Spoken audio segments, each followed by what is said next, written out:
세상을 연결하는 뉴스 브릿지입니다. 그룹 방탄소년단 BTS가 데뷔 10주년을 맞았습니다. 다양한 이벤트를 선보였는데 그중에서도 팬들을 위해 준비한 선물, 이른바 역조공이 눈길을 모았는데요. 동아방송예술대학의 심희철 교수와 이야기 나눠봅니다. 교수님 어서 오세요. 네, 안녕하세요. 네, BTS가 데뷔한 지가 벌써 10년이 됐습니다. 이걸 기념해서 여러 가지 이벤트가 열렸다고요? 네, 누구에게나 마찬가지지만 데뷔 10주년이 갖는 의미는 굉장히 큰 것 같아요. 이번에 이제 BTS도 데뷔 10주년을 기념해서 이제 두 번째 챕터라는 뜻의 Take Two라는 신곡을 발매하면서 2023년 BTS 페스타 축제 기간이 지금 이어지고 있습니다. 지난 화요일 서울 주요 랜드마크를 중심으로 BTS의 상징 색깔 보라색 조명이 전 서울을 이제 뒤덮었고요. 그 다음에 내일이죠. 이번 토요일 드디어 대미를 장식할 메인 행사가 다채롭게 열린다고 합니다. 근데 무엇보다도 이번에 그 BTS 멤버들이 팬들을 위해서 준비한 특별한 선물이 있다고 합니다. 네, 여러 가지 행사와 더불어서 특별한 선물이라니 어떤 겁니까? 네, 유튜브 채널 방탄TV를 통해서 이제 발표가 되었는데요. 프로젝트 이름하여 아포방포 10 프로젝트입니다. 네. 무슨 뜻이냐면 이제 아미 포에버 방탄소년단 포에버라는 그 약자인데요. BTS 멤버들이 팬들에게 선물하는 역조공의 형태로 멤버들 각자 이제 광고를 만들어서 제작한다고 합니다. 그래서 향후에 뭐 비행기나 편의점 또 대형 전광판을 통해서 광고가 공개될 예정인데요. 특별히 이번에 군대 간 멤버 2명 있죠. 진과 제이홉마저 모두 참석을 하는데 사전 녹화 방식으로 참석해서 공개될 예정이라서 저도 기대가 굉장히 되고 있습니다. 네, 요즘은 이렇게 이 스타가 팬들에게 선물을 하는 역조공 문화가 또 새로운 트렌드라고요. 네, 그렇습니다. 과거에는 이제 팬들이 스타에게 선물한 조공이 일반적이었다면 요즘은 이제 스타가 팬들에게 감사의 뜻을 전하는 역조공이 대세가 되었습니다. 뭐 예를 들어 장시간 이제 촬영을 하는 음악 방송 같은 경우 팬들이 이제 기다리면서 좀 추위나 배고픔에 이제 고통을 좀 받을 수 있기 때문에 이런 부분들을 이제 좀 이렇게 지원하는 뭐 도시락이라든지 방한용품 또 교통편을 제공하는 이런 것들이 이제 일반적이고요.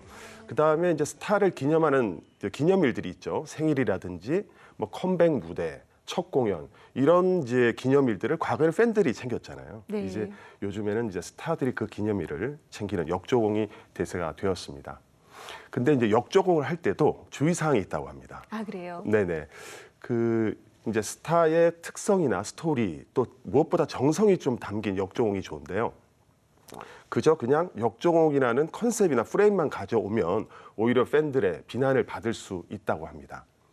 자, 몇 년 전 한 방송사 설문조사에서 역조공 스타 순위 1위로 아이유가 선정이 된 적이 있는데요. 제가 이제 아이유의 그 역조공 그 아이템들을 쭉 보니까 3가지 키워드로 정리가 되더군요. 네. 정성, 센스, 실용성이에요. 뭐 손편지라든지 뭐 진정성이 좀 담기거나 그 팬들이 좀 불편한 것을 그때그때 센스 있게 대처를 한다든지 고가는 아니지만 적절한 금액으로 팬들에게 좀 굉장히 실용적인 제품이었어요. 그래서 역조공하면서 생각난 키워드가 요즘 유행하는 언어로 소확행이라는 언어가 있습니다. 소소하지만 확실하게 행복을 줄 수 있는 그런 아이템이면 최고의 역조공 선물이 되지 않을까 생각합니다. 네, 소확행을 전해주는 역조공 문화. 그런데 이 조공이라는 말은 사실 역사책에서 주로 보던 말입니다. 이 팬덤 문화에서는 어떤 의미로 쓰이고 있는 겁니까? 네, 그렇습니다. 원래 이제 그 약소국가죠. 그 종속국이 군신 관계에 있는 종주국에게 정기적으로 예물을 바치는 이제 행위인데 팬덤에서는 이제 이 모티브를 가지고 와서 키치적으로 재밌게 표현한 용어예요. 그래서 원래는 부정적인 뜻이었으나 팬덤에서는 긍정적인 뜻으로 이제 가져오는 일종의 잉여 코드라고 합니다. 네. 잉여 코드가 어떤 거냐면 어른들의 진지한 문화 또는 부정적이고 때로는 자조적인 문화도 팬덤에서는 즐겁고 기쁘고 이렇게 밈을 통해서 확산시키는 문화가 많은데요.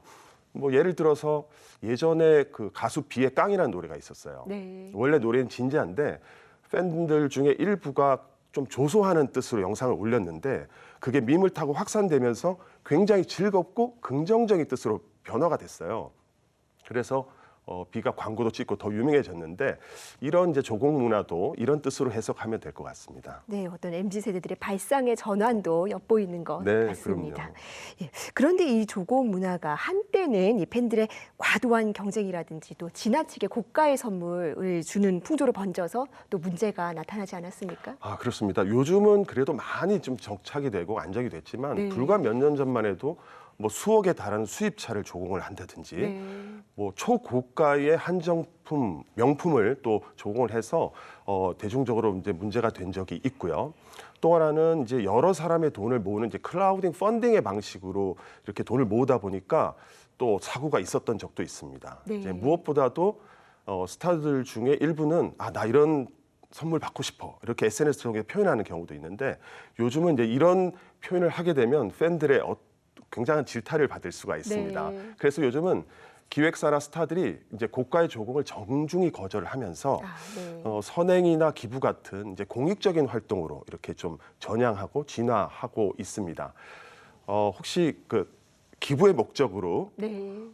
이렇게 화환을 만드는 쌀로 만든 화환 들어보셨죠? 네. 기부미라고 합니다. 네. 예, 기부하는 쌀이라는 뜻인데 그 뭐 기부탄해서 조공으로 뜻으로 또 불우이웃을 돕기도 하고요. 네. 여러 좋은 아이디어들이 요즘에는 많이 있습니다. 정리해 보면 요즘은 조공과 역조공이 조화롭게 공존하는 시대다. 이렇게 정리할 수 있습니다. 네, 이렇게 조공과 또 역조공이 공존한다는 건 어떤 스타와 또 팬들의 관계가 그만큼 상호적이라고도 볼 수 있을 것 같은데요. 이 조공과 역조공이 어떤 긍정적인 효과를 엿볼 수 있는 사례들도 있다고요? 네, 있습니다. K-팝 스타덤의 이렇게 모형을 제시한 가수가 서태지잖아요. 네. 근데 이번에 팬덤에 있어서도 조공과 역조공의 레전드급 아주 모범 사례를 만들었어요. 그래요. 예, 서태지가 이제 데뷔 20주년이 2012년도인데요. 그때 이제 서태지 팬들이 모여서 이제 모금을 했는데 그분들의 나이가 이제 40, 50대가 됐잖아요. 네. 그러니까 이제 구매력도 좀 높아지고 가처분 소득도 많아졌기 때문에 십시일반 모은 금액이 꽤 됐어요. 그래서 서태지가 평소에 관심 있는 환경 문제를 접근해서 브라질의 아마존에 굉장히 넓은 지역에 서태지 숲을 조성을 합니다. 네. 그 이후에 3년 뒤 2015년도에 다시 서태지가 팬들에게 역조공의 의미로서 나무 5천 그루를 똑같은 규모의 서태지 매니아 숲을 옆에다가 나란히 조성을 합니다. 대단하네요. 네, 그렇습니다. 그런 좋은 이제 모티브들이 이제 많이 확산이 돼서 뭐 여의도나 서울시에 뭐 동방신기 숲, 샤이니 숲, 그 위에는 소녀시대 숲 이런 식으로 벤치마킹도 되고 네. BTS의 RM 숲, 전국 숲 이런 숲들이 많이 생겼는데 이제 서울시에서 난지 한강공원에 1만 제곱미터 규모의 K-팝 스타 숲을 이제 앞으로 조성한다고 해요. 네. 그래서 이제 한류 관광의 메카로서 K-팝 경제 효과도 기대가 되고 있습니다. 네, 정말 얼마나 큰 경제적 가치가 창출될지 기대가 됩니다. 네. 또 요즘은 스타들의 굿즈 상품들도 이 K-팝 산업에서 한몫을 하고 있다고요. 네, 그렇습니다.